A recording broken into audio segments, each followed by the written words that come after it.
Hello students, આજે આપણે કાલના બે લખાણ સંબંધિત બાકી હતા પ્રશ્નો એ આપણે જોઈએ. તો આપણે બાકી હતો 2.4 તમને શું કીધું છે જુઓ કે 2.5 કિલોગ્રામ 0.25 મોલ યુરિયાનું દ્રાવણ બનાવવા માટે યુરિયાનું દળ ગણો.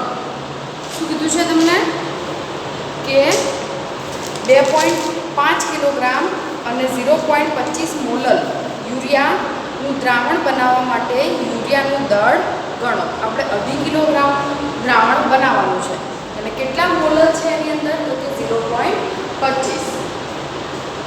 તો 0. આપણે વાત કરી કે 0.25 મોલ યુરિયા એનો મતલબ શું થાય કે ભાઈ 0.25 મોલ 1 લીટરમાં ઓગાળેલા છે. યુરિયાના કેટલા મોલ થશે? તો કે 0.25 મોલ. તો મોલ બરાબર શું થાય? વજન ભાગ્યા આણ્વીય દળ. તો આપણને વજન આમાં ખબર નથી પણ મોલ ખબર છે અને આણ્વીય દળ આપણને સૂત્ર આપ્યું છે. જુઓ તમને NH2CO NH2 કરીને કરશો તમે તો એનું આણ્વીય દળ આવશે 60. એટલે વજન બરાબર 0.25 ગુણ્યા 60 બરાબર છે. તો આ તમે કરશો એટલે તમને શું મળશે? એનું વજન મળશે 15 ગ્રામ. હવે તમને દ્રાવણનું દળ કેટલું થાય? તો કે 1000 ગ્રામ એ થશે અને જે આ આપણું આવશે 15 ગ્રામ આવશે. એ બંનેનો સરવાળો કરો તમે. દ્રાવણનું દળ બરાબર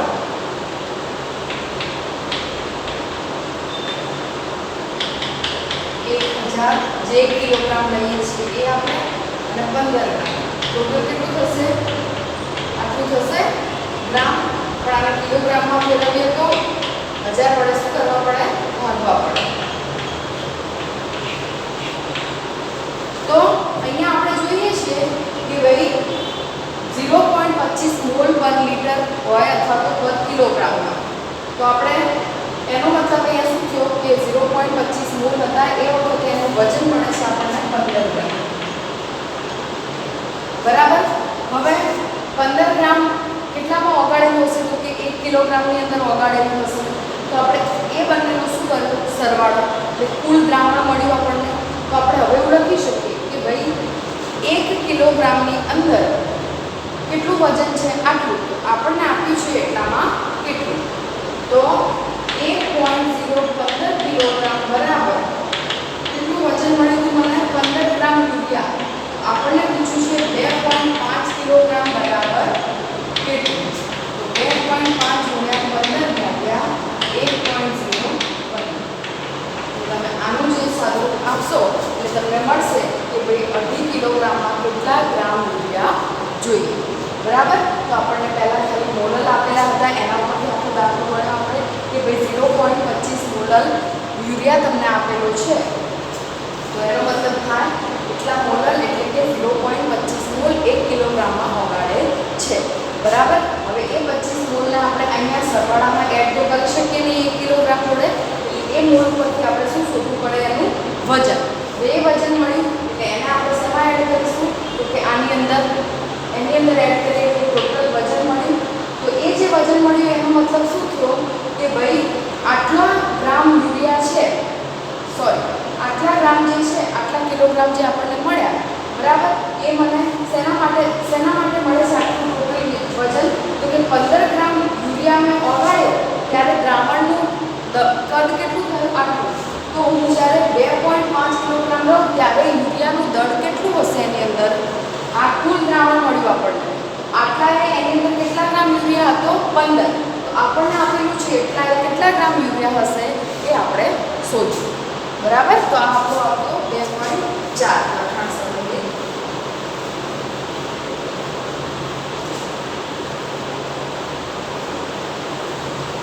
હવે આગળ છે 2.5. એમાં એવું કીધું છે જો 20% દળ બાય દળ જલીય KI દ્રાવણની ઘનતા તમને આપેલી છે તો તમારે મોલાલિટી અને મોલ અંશ શોધવાના છે. તમને 20% કીધું છે એટલે 20% જલીય એટલે KI નું જે 100 ગ્રામમાં કેટલું હશે તો કે 20 ગ્રામ, કારણ કે 20%માં 20% જલીય દ્રાવણ એટલે જલીય એટલે પાણી, તો 100 માં 20 ગ્રામ શું હશે KI હશે, અને પાણીનું વજન કેટલું થશે 80 ગ્રામ, એટલે આપણને ટોટલ 100 ગ્રામ થઈ જાય બરાબર। તો અહીંયા KI નું વજન આપણને પાણીનું વજન ખબર છે, હવે આપણે શું શોધવું પડે KI નું આણ્વીય દળ, તો K + I કરો એટલે તમને એનું આણ્વીય દળ પડશે 166 ગ્રામ/મોલ બરાબર છે।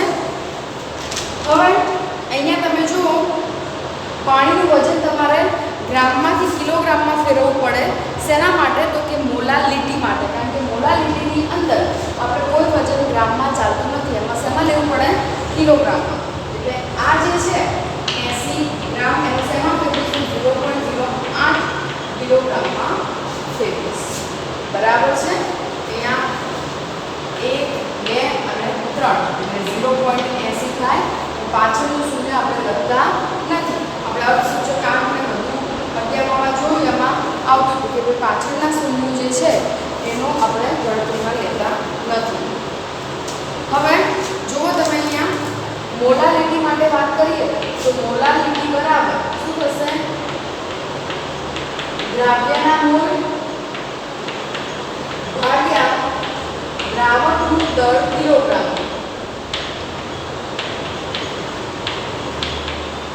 દ્રાવ્યના મોલ ભાગ્યા દ્રાવકનું દળ કિલોગ્રામમાં, દ્રાવ્યના મોલ આપણે વજન ભાગ્યા શું કરવું પડે આણ્વીય દળ, તો આ વજન અને આ આણ્વીય દળ એ શું થયું દ્રાવ્યનું, એટલે શું કરીશું આપણે 20 ભાગ્યા 166 ભાગ્યા દ્રાવકનું દળ કિલોગ્રામમાં એટલે કે 0.08, આનું સાદુરૂપ આપો તો કે 20 ભાગ્યા 166 ગુણ્યા 0.08 બરાબર છે। તો આ રીતે આપણને મળશે। તો હવે આ જે મળ્યો આન્સર મળશે તમારો 1.506 મોલ, શું મળશે આપણને 1.506 મોલ મળશે, ક્લિયર। હવે આગળ છે મોલારિટી, તો મોલારિટીનું શું થાય મોલારિટી બરાબર દ્રાવ્યના મોલ ભાગ્યા દ્રાવણનું કુલ કદ લિટર, તો દ્રાવ્યના મોલ આ રીતે 20 ભાગ્યા શું કરવાનું આપણે 166 અને દ્રાવણનું કુલ કદ આપણે શોધવું પડશે, તો કદ બરાબર દળ ઘનતા બરાબર શું થાય દળ ભાગ્યા કદ। હવે અહીંયા આપણે શું શોધવાનું છે તો કે કદ શોધવાનું છે, તો કદને શું કરું કરતા કદ બરાબર દળ ભાગ્યા ઘનતા, હવે ઘનતા તમને આપેલી છે અને દ્રાવણનું દળ તમને ખબર છે કેટલું 100 ગ્રામ, 20 + 80 કેટલા ગ્રામ દ્રાવણ થયું 100 ગ્રામ, એટલે દળ આપણે લખીશું કેટલું તો કે 100 ગ્રામ, અને ઘનતા તમને આપેલી છે બુકની અંદર 1.202 ગ્રામ। તો હવે તમારું કદ મળશે આના ઉપરથી એ તમારે અહીંયા લખવાનું છે।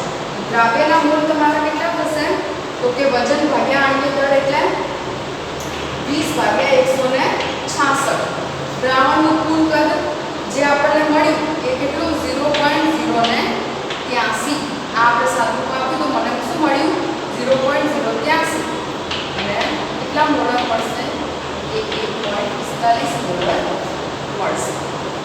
તો આ પ્રમાણે આપણે જે દાખલો છે બરાબર છે એ ગણવાનો રહેશે। હજી એક વસ્તુ શોધવાની બાકી છે આપણે, એ છે મોલ અંશ।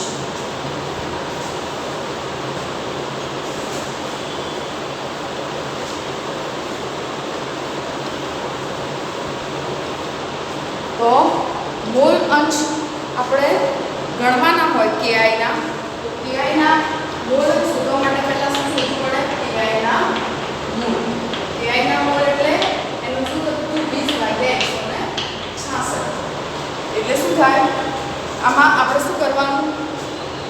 ઘડીએ ઘડીએ આવી ગણતરી ના કરવી હોય તો પહેલેથી જ 20 ભાગે 166 કરી દેવાના, કારણ કે દરેકની અંદર તમારે દ્રાવ્યના મોલ ગણવાના આવે જ છે.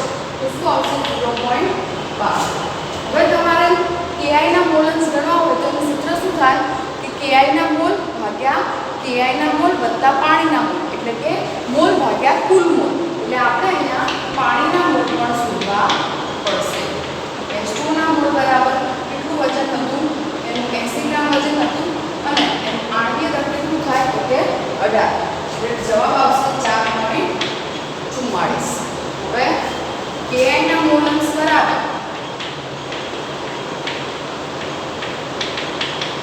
ki ના મોલ ભાગ્યા કુલ મોલ. તો ki ના મોલ કેટલા થશે 0.12 વત્તા 0.12 ભાગ્યા 0.12 વત્તા 4.44. તો આપણે આ રીતે જે મોલ અંશ છે એને શોધીશું. ક્લિયર છે? તો આ પ્રમાણે આપણે આ બંને દાખલા અહીંયા પૂરા થાય છે. હવે આગળ આપણે ટોપિકની વાત કરવાની છે દ્રાવ્યતા.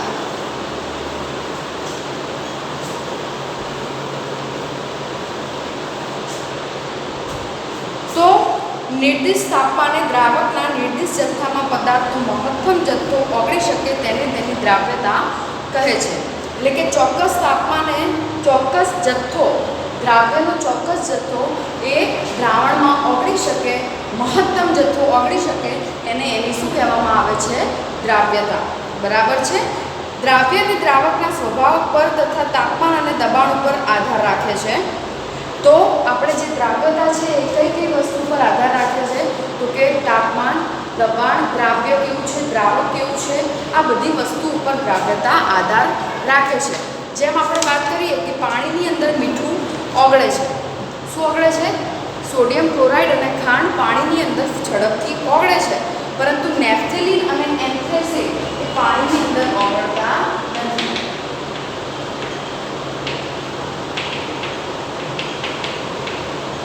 નેપ્થેલિન અને એન્થ્રેસીન એ ઓર્ગેનિક કમ્પાઉન્ડ છે, એટલે કે કાર્બનિક સંયોજનો છે જે બેન્ઝીન રિંગ ધરાવે છે. બરાબર છે? તો એ જે છે એ પાણીની અંદર ઓગળતા નથી. જ્યારે સોડિયમ ક્લોરાઇડ અને ખાંડ એ બંને પાણીની અંદર ઓગળે છે. તો આની પાછળનું કારણ શું છે તો કે એ છે એમનો પોતાનો સ્વભાવ. તો આ દ્રાવ્ય તરીકે શેમાં ઓગળશે? પાણીની અંદર. અને આ પણ દ્રાવ્ય તરીકે લીધા છે. આ બંને આપણા દ્રાવ્ય છે. તો આ બંનેની સાપેક્ષમાં કોણ સૌથી સારી રીતે પાણીમાં ઓગળશે? તો અહીંયા જુઓ તમે NaCl અને ખાંડ. હવે એ બંનેને આપણે શેમાં ઓગળવાના છે તો કે પાણી. હવે પાણી પોતે સ્વભાવે કેવું છે તો કે ધ્રુવીય. બરાબર છે? તો આ પણ સ્વભાવે કેવા છે તો કે ધ્રુવીય. આ સ્વભાવે કેવા છે તો કે અધ્રુવ. તો હંમેશા દ્રાવ્ય અને દ્રાવકની અંદર એક વસ્તુ યાદ રાખવાની કે ધ્રુવ્ય વસ્તુ ધ્રુવ્યમાં દ્રાવ્ય થાય અને અધ્રુવ્ય વસ્તુ અદ્રાવ્યમાં દ્રાવ્ય થાય. એટલે કે આ અધ્રુવ્ય હોવાના કારણે પાણીમાં દ્રાવ્ય થઈ શકશે નહીં, કારણ કે એક ધ્રુવ્ય છે અને બીજું અધ્રુવ્ય છે. બરાબર છે? જ્યારે ખાંડ અને મીઠું પાણીમાં દ્રાવ્ય થઈ શકે છે, કારણ કે એ પોતે બંને એવા છે ધ્રુવ્ય, સરખા સરખા છે. તો અહીંયા સરખા સરખા હશે એ પાણીમાં દ્રાવ્ય થશે, જે સરખા નહીં હોય એ પાણીમાં દ્રાવ્ય થશે નહીં. ક્લિયર? તો ધ્રુવ્ય એટલે કે અહીંયા આયન ફોર્મ થાય છે H+OH-, અહીંયા પણ Na+Cl-. આવાને ધ્રુવ્ય કહેવાય. આની અંદર એવું પોસિબલ થતું નથી. બરાબર? આ પોતે આયનમાં છૂટા પડતા નથી. તો આ જે છે શેમાં દ્રાવ્ય થાય છે તો કે બેન્ઝીન, ઇથર અને કાર્બન ટેટ્રાક્લોરાઇડ જેવા અધ્રુવ્ય દ્રાવકમાં દ્રાવ્ય થાય છે. એટલે જે અધ્રુવ્ય હશે એના માટે અધ્રુવ્ય દ્રાવક જોઈશે અને જે ધ્રુવ્ય હશે એના માટે ધ્રુવ્ય દ્રાવક જોઈશે. બરાબર? એટલે કે સરખા સરખા એકબીજામાં દ્રાવ્ય થશે. તો સૌથી પહેલી વાત કરીએ આપણે જેમ કે દ્રાવ્યતા ઉપર અસર કરતા પરિબળ કયા કયા છે. તો એમાં સૌથી પહેલા કોની વાત કરીએ આપણે કે દ્રાવ્યનો સ્વભાવ. દ્રાવ્ય અને દ્રાવકનો સ્વભાવ. જો દ્રાવ્ય અધ્રુવ્ય હોય તો આપણે દ્રાવક પણ અધ્રુવ્ય જ લેવું પડે. પછી તમે ધ્રુવ્ય લેશો તો એની અંદર તમને એટલી દ્રાવ્યતા જોવા મળશે નહીં. અને એ જ રીતે ધ્રુવ્ય સામે તમે અધ્રુવ્ય લેશો તો પણ એ દ્રાવ્યતા તમને મળશે નહીં. એટલે ડિપેન્ડ કરે છે કે દ્રાવ્ય અને દ્રાવકનો સ્વભાવ કેવો છે એ પ્રમાણે તમને દ્રાવ્યતા મળશે. બરાબર છે.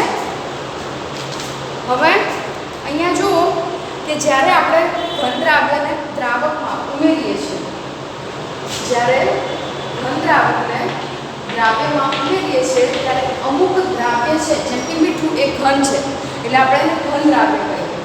એને જ્યારે પાણીમાં ઓગળીએ છીએ, બરાબર છે, નાખીએ છીએ એટલે પાણીમાં ઓગળવાનું સ્ટાર્ટ થઈ જશે. પણ અમુક એવા હશે જેમ કે દ્રાવ્ય વત્તા દ્રાવક એવું થઈ શું બને કે દ્રાવણ. તો અહીંયા સંતુલન ક્યારે સ્થપાશે તો કે દ્રાવ્ય અને દ્રાવક ભેગા થઈ એટલે કે ઘન દ્રાવ્ય જ્યારે દ્રાવકમાં ભેગું થઈ અને દ્રાવણ બનાવે છે. પણ એક સમય એવો આવશે કે દ્રાવણમાંથી અમુક ઘન દ્રાવ્ય છૂટા પડે છે એટલે કે પ્રક્રિયા આ દિશામાં આગળ વધે છે.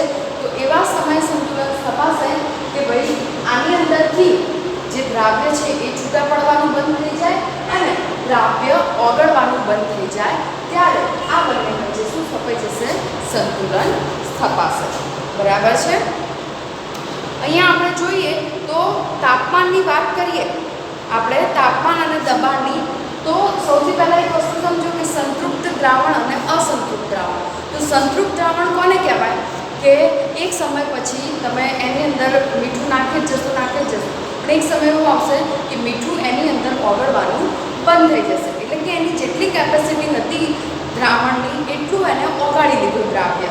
પણ હવે એની અંદર દ્રાવ્ય ઓગળશે નહીં. એને આપણે શું કહીશું કે સંતૃપ્ત દ્રાવણ કહેવાય. પણ અસંતૃપ્ત દ્રાવણ કોને કહેવાય કે તમે ઓગાળો છો, જેમ હજી આગળ નાખો છો દ્રાવ્ય એમ ઓગળતું જ જાય છે. તો એને આપણે કેવું દ્રાવણ કહીશું તો કે એને અસંતૃપ્ત દ્રાવણ કહીશું. બરાબર છે.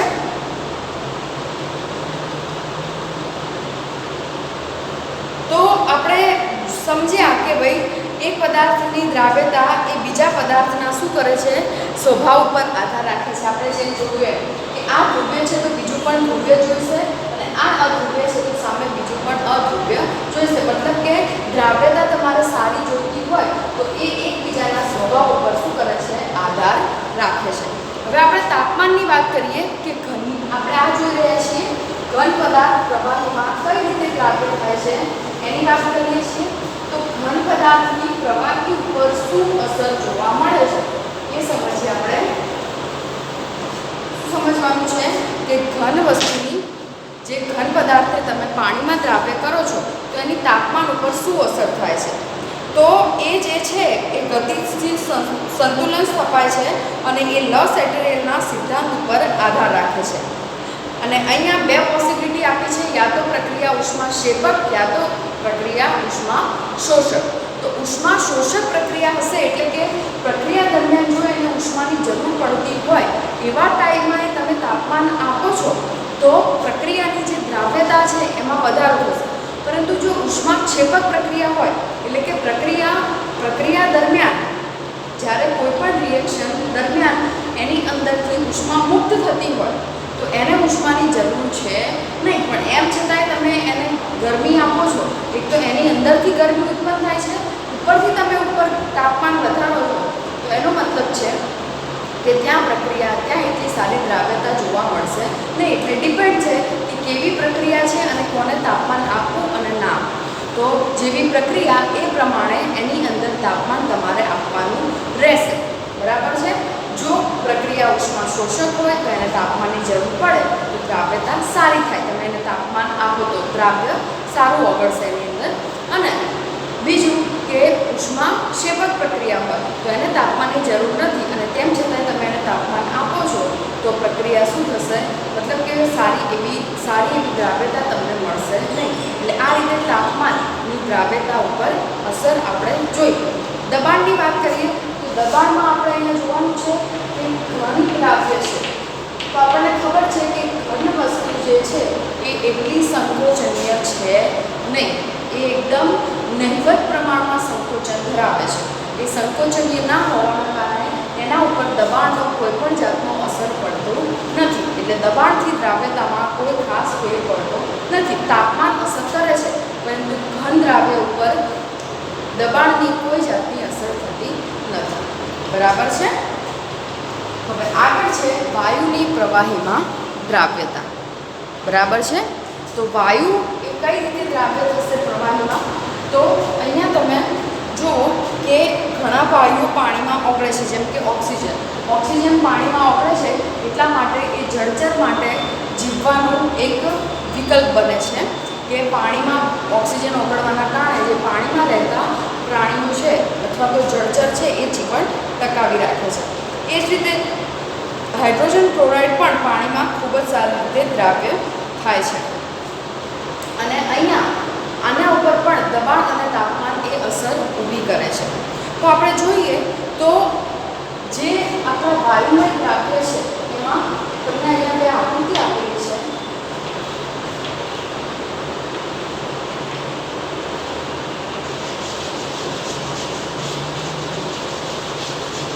આ તમારું પ્રવાહી છે. બરાબર છે. અને આ તમારા શું છે? વાયુના અણુ. અને એના ઉપર તમે એક પિસ્ટન જેટલું દબાણ W1 જેટલું દબાણ ઉત્પન્ન કરો છો. અને પછી એ દબાણ તમે શું કરો છો? વધારી દો છો. અહીંયા 3 પિસ્ટન મૂકી દો છો તો તમે જોઈ શકશો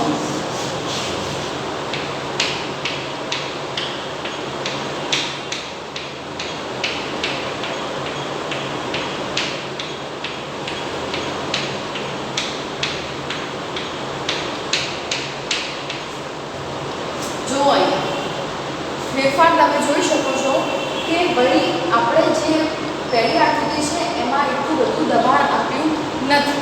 તો એના કારણે આ જે વાયુના જે અણુઓ છે એ એટલા સારા આની અંદર દ્રાવ્ય થયા નથી.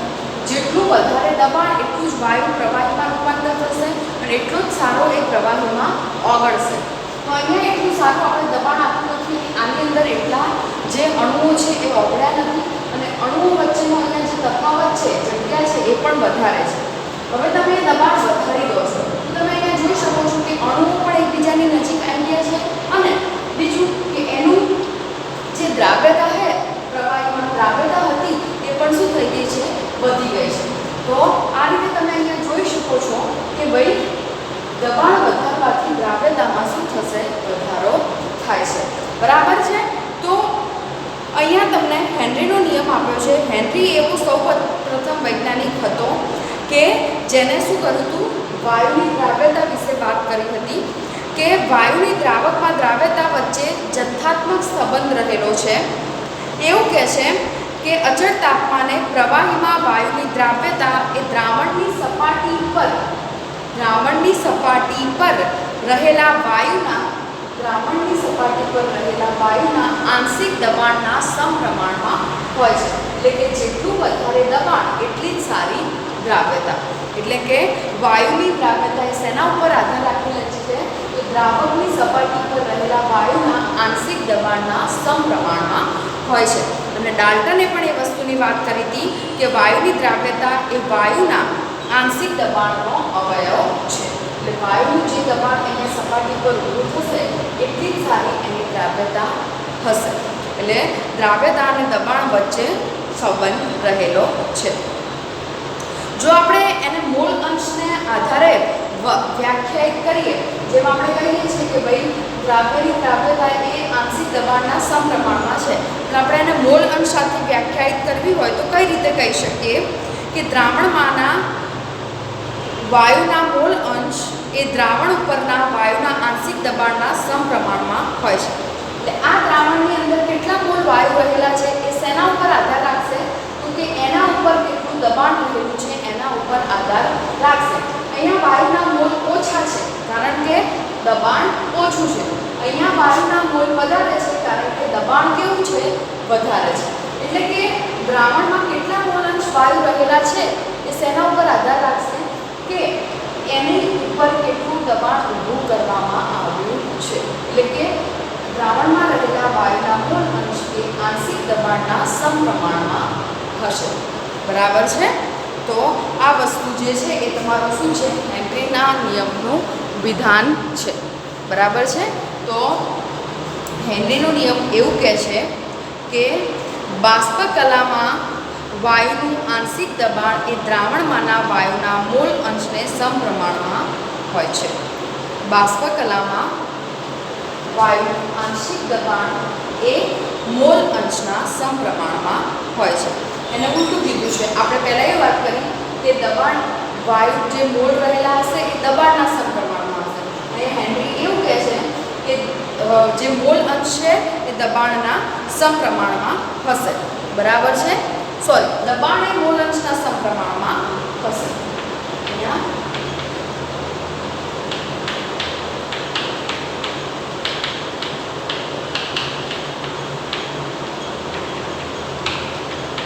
આના પહેલા આપણે એવી વાત કરતા હતા કે કેટલા મોલ અંશ હશે, તો કે જેટલું દબાણ હશે એટલા મોલ અંશ હશે. પણ આપણે એવું કહેતા હતા કે મોલ અંશ દબાણના સમપ્રમાણમાં છે. અહીંયા હેનરી એવું કહે છે કે દબાણ એ મોલ અંશના સમપ્રમાણમાં છે.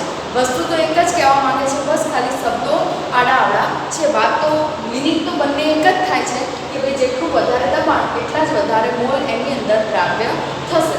બરાબર. અથવા તો એટલા વધારે મોલ દ્રાવ્ય થશે કે જેટલું દબાણ વધારે હશે. એટલે બંને વાત તો એક સરખી જ થઈ, પરંતુ ખાલી શબ્દો આખા પાછા છે. પહેલાં આપણે એવું કીધું કે ભાઈ જે મોલ અંશ છે એ દબાણના સમપ્રમાણમાં છે અને અહીંયા દબાણ એ મોલ અંશના સમપ્રમાણમાં છે. બરાબર છે. તો બાષ્પકલામાં વાયુમય જે વાયુમય પદાર્થ હશે એનું જે દબાણ છે એ શેના સમપ્રમાણમાં હશે, તો એ વાયુના મોલ અંશના સમપ્રમાણમાં હશે. બરાબર છે. તો આજે આપણે આટલું રાખીશું. બીજું હેનરીનો જે નિયમ છે એ આગલા લેક્ચરમાં આપણે જોઈશું.